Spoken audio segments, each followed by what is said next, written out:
Bismillahirrahmanirrahim. Assalamualaikum warahmatullahi wabarakatuh. Halo teman-teman semuanya. Perkenalkan, nama saya Mutiara Aini dari Prodi Bimbingan dan Konseling Islam kelas 1C dengan NIM 12140100103. Pada kali ini saya akan membahas tentang serangan-serangan Timur Leste. Penderitaan kaum muslimin belum juga berakhir setelah diserang habis-habisan oleh Genghis Khan dan anak cucunya selama kurang lebih 1 abad. Serangan lain muncul kembali dari Timur Leste. Siapakah Timur Leste itu? Timur Leste adalah salah seorang keturunan Mongol yang sangat ambisius, merasa dirinya sangat kuat dan ingin menguasai seluruh dunia seperti Genghis Khan dan Alexander Agung. Meskipun sudah masuk Islam, sisa-sisa kebejatan dan ambisinya untuk menjadi penguasa dunia membuat ia bisa melakukan apa saja. Seperti telah disebutkan tadi, Timur Leste adalah keturunan Mongol. Siapa itu Mongol? Mongol adalah sebuah bangsa yang berasal dari pedalaman Siberian yang datang dari arah utara menuju ke wilayah Mongolia. Sebelum kita membahas serangan apa saja yang dilakukan oleh Timur Leste, alangkah baiknya kita mengetahui biografi dari seorang Timur Leste. Nama Timur Leste yaitu Amit Timur atau Timur Airleng yang berarti Timur si Pincang. Mengapa disebut begitu? Karena kaki kirinya yang pincang sejak lahir.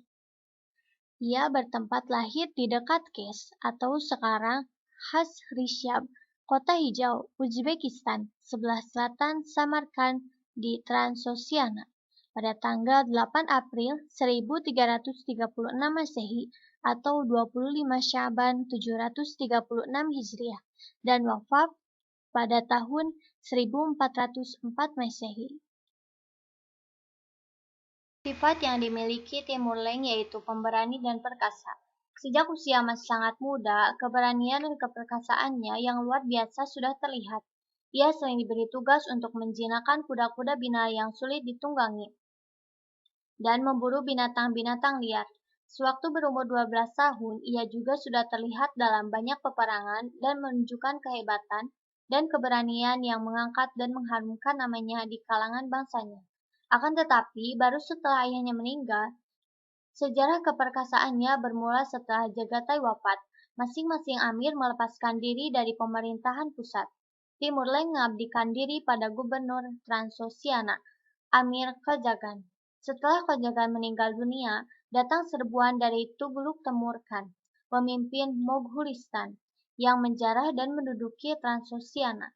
Timur Leste bangkit memimpin perlawanan untuk membela nasib kaumnya yang tertindas.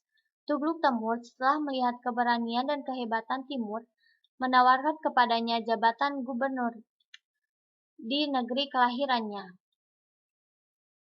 Tawaran itu diterima, akan tetapi setahun setelah Timur Leste diangkat menjadi gubernur pada tahun 1361 Masehi, Tughluq Temür mengangkat putranya, Ilyas Khoja menjadi gubernur Samarkand, dan Timur Leste menjadi wazirnya. Tentu saja Timur Leste menjadi berang. Ia segera bergabung dengan cucu Kajagan Amir mengangkat senjata memberontak terhadap Tughluq Temür.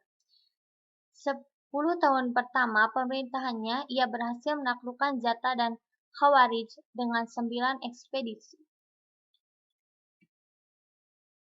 Selanjutnya yaitu serangan-serangan yang dilakukan oleh Timur Leste. Pada tahun 1381 Masehi, ia menyerang dan berhasil menaklukkan Khurasan. Setelah itu, serbuan ditunjukkan ke arah Herat. Di sini ia juga keluar sebagai pemenang. Ia tidak berhenti sampai di situ, tetapi terus melakukan serangan-serangan ke negeri-negeri lainnya, dan berhasil menduduki negeri-negeri di Afghanistan, Persia, Fars, dan Kurdistan. Di setiap negeri yang ditaklukkannya, ia membantai penduduk yang melakukan perlawanan. Di Sabzawar, Afghanistan, ia membantai 2.000 jiwa, dan di Iran ia membantai kira-kira 70.000 penduduk. Di sana ia melanjutkan ekspansinya ke Irak, Syria, dan Anatolia, Turki. Tahun 1393 Masehi, ia menghancurkan dinasti Muzaffari di Fars dan membantai amir-amirnya yang masih hidup. Pada tahun itu pula Baghdad dijarahnya. Dan setahun kemudian, pada tahun 1394 Masehi, ia berhasil menduduki Mesopotamia. Penguasa Baghdad itu, Sultan Ahmad Zalaid, melarikan diri ke Syria. Ia kemudian menjadi pasal dari Sultan Mesir, Al-Malik Al-Zahir Barquq. Penguasa dinasti Mamalik yang berpusat di Mesir ini adalah satu-satunya raja yang tidak mau dan tidak berhasil ditundukkannya. Utusan-utusan Timur Leng yang dikirim ke Mesir untuk perjanjian damai, sebagian dibunuh dan sebagian lagi diperhinakan.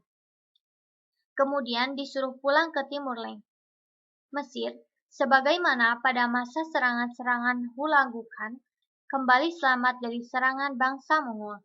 Karena Sultan Barquq tidak mau mengekstradisi Ahmad Zalaid yang berada dalam perlindungannya. Timur Leng kemudian melancarkan invasi ke Asia Kecil, menjarah kota-kota Takrit, Mardin, dan Amid. Di Takrit, kota kelahiran Salahuddin Ayyubi, ia membangun sebuah piramida dari tengkorak kepala korban-korbannya. Pada tahun 1395 Masehi, ia menyerbu daerah Kipchak, kemudian menaklukkan Moskow yang didudukinya selama lebih dari setahun. 3 tahun kemudian, pada tahun 1399 Masehi, ia menyerang India. Konon, alasan penyerbuannya adalah karena ia menganggap penguasa Muslim di daerah ini terlalu toleran terhadap penganut Hindu. Ia sendiri berpendapat, semestinya penguasa Muslim itu memaksakan Islam kepada penduduknya. Di India, ia membantai lebih dari 80.000 tawanan. Dalam rangka membangun masjid di Samarkand, ia membutuhkan batu-batu besar. Untuk itu, 90 ekor gajah dipekerjakan mengangkat batu-batu besar itu dari Delhi ke Samarkand. Setelah pondasi masjid dibangun tahun 1399 Masehi, Timur Leng berangkat memerangi Sultan Mamalik di Mesir yang membantu Ahmad Zalaid, penguasa Mongol di Baghdad yang lari ketika ia menduduki kota itu sebelumnya dan memerangi kerajaan Utsmani di bawah Sultan Bayazid. Dalam perjalanannya itu, ia menaklukkan Georgia. Di Sipas, Anatolia, sekitar 4.000 tentara Armenia dikubur hidup-hidup untuk memenuhi sumpahnya bahwa darah tidak akan tertumpah bila mereka menyerah. Pada tahun 1401 Masehi, ia memasuki daerah Syria bagian utara. 3 hari lamanya Aleppo dihancur leburkan. Kepala dari 20.000 penduduk dibuat piramida setinggi 10 hasta dan kelilingnya 20 hasta dengan wajah mayat menghadap keluar. Banyak bangunan seperti sekolah dan masjid yang berasal dari zaman Nuruddin, Janggi, dan Ayyubi dihancurkan.